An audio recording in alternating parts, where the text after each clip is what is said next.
arrancamos hoy el proyecto a las cataratas de Iguazú.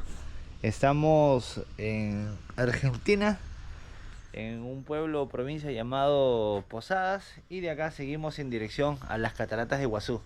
Ya estoy súper cerca, ayer manejó todo el día, hoy día, el día de ayer hemos llegado hasta acá. Hemos tenido que armar la carpa, ya le desarmé, ya lo guardé todo, porque en la noche los mosquitos acaso insoportables demasiado. Entonces, gente, arrancamos el proyecto Posadas Iguazú, con fe. Ahí nos vamos en la ruta. Listo, amigos, arrancamos el día. Nos vamos a las cataratas de Iguazú.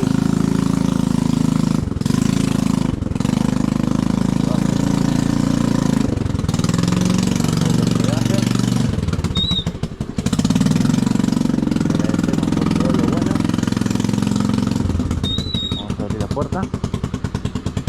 Nos vemos, amigos, cuídense. Listo, gente, nos vamos de las cabañas. Este era el barrio donde estaba. Ahora seguimos ruta hacia las cataratas del Iguazú.